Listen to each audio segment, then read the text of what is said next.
Olá pessoal, tudo na paz? Nessa videoaula, o professor Paulão vai falar para vocês sobre fusos horários, hein? Beleza? Vamos ver aí alguns conceitos básicos. E aí nessa videoaula nós vamos tratar das faixas de fusos horários, que elas são, por incrível que pareça, complexas, não são fáceis assim de entender, né? Mas eu vou facilitar isso, se Deus quiser. Com a necessidade para a adoção dos fusos horários e alguns conceitos básicos. Essa videoaula se destina aos alunos do primeiro ano do ensino médio da Rede SES Minas Gerais, e o livro, considerado referência básica, é o livro Geografia, Contexto e Redes, parte 1. Este conteúdo está no capítulo 2. Vamos lá? Qual é a necessidade para a adoção dos fusos horários? Bem, a Terra é uma circunferência. E como circunferência sólida, ela tem exatamente 360 graus.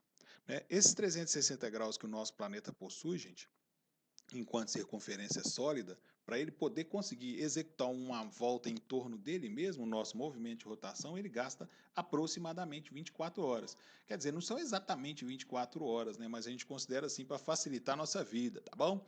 São 23 horas, 56 minutos e 4,9 segundos para a Terra conseguir dar uma volta em torno dela mesma. Nesse sentido, ela vai interagindo com o Sol, né? Com a radiação solar, né? De diferentes formas. E aí, ao longo do período de um dia, se nós considerarmos aqui, ó, 360 graus dividido por 24, nós vamos ter 15 graus, ou seja, 24 fusos de 15 graus cada. 15 graus seria o espaço, né, que existe entre uma faixa e outra. Então a Terra possui 24 horas diferentes. Beleza? Como que é isso, professor? A Terra tem 12 horas para o hemisfério leste e 12 horas para o hemisfério oeste, ou 12 horas para o hemisfério oriental e 12 para o hemisfério ocidental. A linha que divide a Terra, né, considerada referência também para os fusos horários, é a linha do meridiano de Greenwich, né? Greenwich que passa lá no Observatório Astronômico da cidade de Greenwich, na Inglaterra, tá beleza? Mas tem um detalhe, né? O meridiano de Greenwich, gente, por incrível que pareça, ele é um semicírculo. Tem muita gente que às vezes não sabe dessa informação, acha que é um círculo inteiro. O que complementa o meridiano de Greenwich, a antípoda dele, ou seja, ao contrário, nós chamamos de antimeridiano de Greenwich. O antimeridiano de Greenwich também é considerado aí, ou chamado de linha internacional de mudança de data. Olha que bacana, ó. Desse lado de cá, o meridiano de Greenwich, está passando aqui na cor verde. Do lado de cá, em cor amarela, o antimeridiano de Greenwich, ou também linha internacional de mudança de data. Às vezes vocês encontram em alguns livros como LID, né, ou LMD, beleza? Essa linha internacional de mudança de data serve para determinar, sim, a mudança de data do planeta. Então, a Terra gira no sentido anti-horário, ou de oeste para leste, em aproximadamente 24 horas. E aí, quando este território aqui, por exemplo, estiver à meia-noite, nesse outro território aqui também vai ser meia-noite. Mas como estão em hemisférios diferentes, vão ser de dias diferentes. Olha que bacana. Então, por exemplo, se aqui estiver marcando 0 hora, aqui também vai estar marcando 0 hora. Ambos vão passar para outro dia, certo? Mas ambos também vão passar para dias diferentes, sendo que sempre quem está a leste está mais adiantado. Então aqui, ó, vai ser segunda-feira, aqui vai ser domingo, né? Professor, mas teria como aqui, por exemplo, ficar 12 horas e aqui ser 0 horas? Não. Pensa comigo, toda essa faixa aqui, ó, iria interagir ao mesmo tempo praticamente com a radiação solar, não é? Então não tem como, por exemplo, aqui ser meia-noite e aqui ser 12 horas, ou 0 horas e 12 horas da tarde, né? Fica difícil. Vamos lá. Tipos de fusos horários que tem, quais são? Nós temos os chamados fusos horários teóricos ou práticos, ou fusos horários fracionados. Para os fusos horários práticos, né, também chamados civis, os países adaptam as faixas de fusos de acordo com suas unidades político-administrativas. Como seria isso? Depende da necessidade de cada país, porque se for considerar a linha exatamente reta, ela pode passar em territórios de alguns países, e alguns estados ou províncias, como alguns países adotam, podem ter 2 ou até 3 horas diferentes. Imagina só a Rússia. A Rússia tem o maior território do planeta. São 11 fusos horários no país, então existe a necessidade de adaptação dessas faixas. Os fusos horários teóricos, quais são? São aqueles fusos horários que vão respeitar integralmente e regularmente os intervalos de 15 graus, certo? Então eles não vão fazer adaptações na linha. Geralmente você vai ver essas linhas mais retas por onde passam os mares e oceanos da Terra. E os fusos horários fracionados são aqueles países que vão fracionar suas horas. Exemplo, a Índia considera 5 horas e 30 com relação ao meridiano de Greenwich, e me parece que adota só um fuso horário. a capital da Índia é Nova Delhi. Lembrando que a capital dos países, neste caso, é considerada referência para o fuso horário principal. Vocês lembram lá da chamada do rádio no programa que o governo federal ainda exibe, né? Em Brasília, 10, 19 horas, né? Então, por exemplo, nós consideramos a hora da nossa capital, que é Brasília, e vários outros países do mundo a mesma coisa também. Beleza? Então vamos lá. Nova Delhi está aqui, ó, estão vendo? Está aparecendo com a corzinha aqui alaranjada. Com relação a Greenwich, Nova Delhi estaria, por exemplo, a 1, 2, 3, perdão, 1, 2, 3, 4, 5 horas.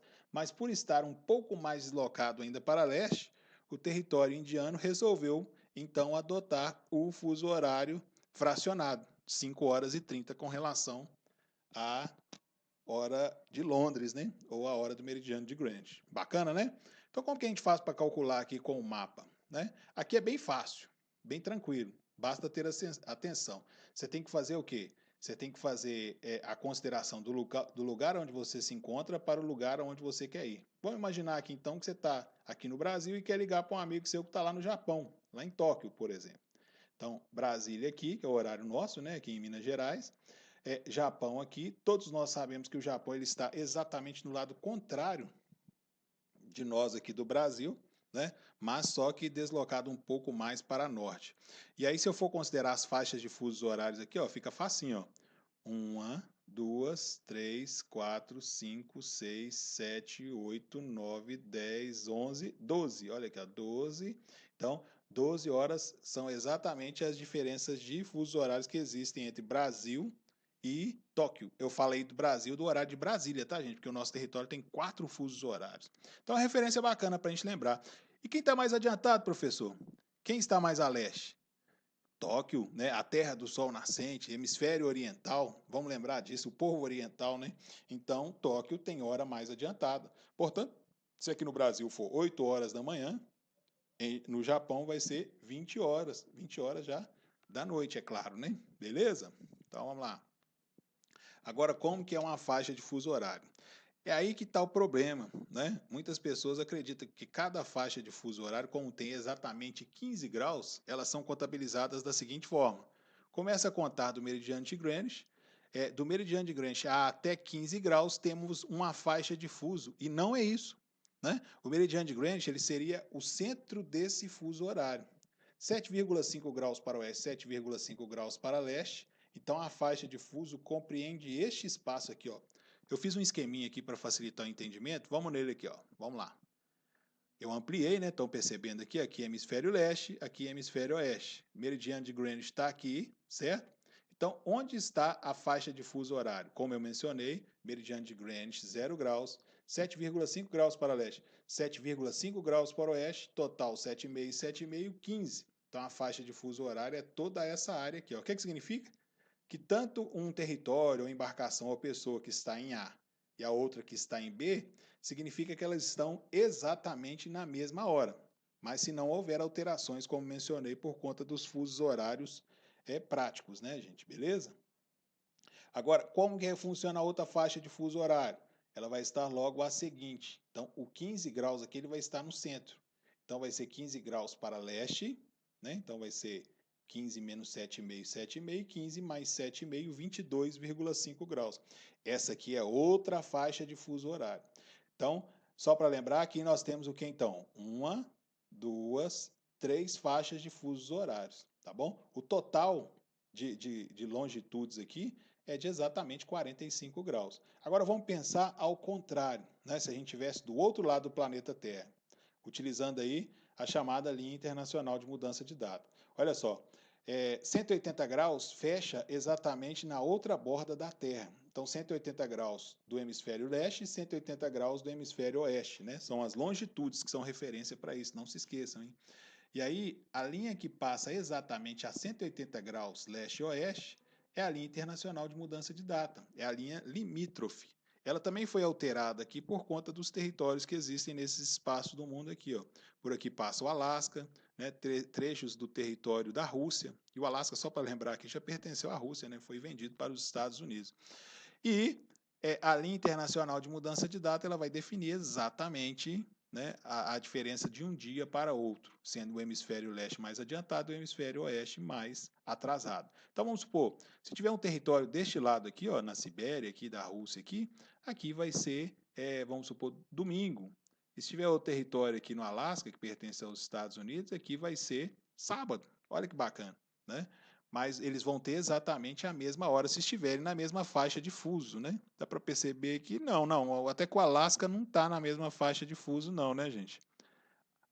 Ele aparece aqui em outra faixa, né? Mas de qualquer forma, fica fácil de entender nesse sentido que a linha internacional de mudança de dados serve exatamente para poder mostrar aí a alteração ou diferença de data de um ponto para outro. Então vamos lá. Ampliando aqui, ó, linha internacional de mudança de data, hemisfério leste desse lado, hemisfério oeste deste lado.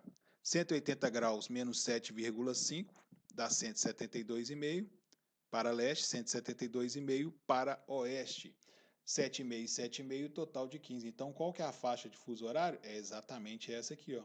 Portanto, vamos supor, se tiver uma embarcação aqui, neste ponto, e outra embarcação aqui, essas embarcações elas vão estar no Oceano Pacífico, supondo, né? Diferentes uma da outra, né? Com relação à distância norte e sul, é claro, né? E diferentes também com relação à distância leste-oeste, a distância longitudinal. Mas mesmo assim, mesmo se a embarcação aqui estivesse, a B estivesse aqui, ó, exatamente na mesma faixa latitudinal, bem próximo, ela estaria em um dia diferente. Mas que legal, olha só, na mesma hora exatamente, né? Bacana, né? Então vamos lá, ampliando o esquema aqui só para facilitar o nosso entendimento. A gente tem aqui o meridiano de Greenwich, referência básica, aborda aqui o antimeridiano de Greenwich, que seria de um lado e de outro, né? Então aqui 180 graus, a linha do antimeridiano de Greenwich. De 0 até 180 graus, nós temos aqui exatamente 12 horas para o hemisfério leste, de 0 a 180 graus, nós temos exatamente aqui 12 horas para o hemisfério oeste. Então, essa aqui foi a primeira aula sobre fusos horários. Eu acho muito importante vocês primeiro entenderem esses fundamentos ou conceitos básicos. E, só lembrando, as faixas de fuso, elas não são de intervalos regulares, né? De 0 a até 15 graus, beleza? Porque senão daria errado lá na faixa da linha internacional de mudança de data. Essas aí são nossas referências. Eu agradeço a paciência e a participação de todos. O meu muito obrigado. Um abraço. Fiquem com Deus e até a próxima.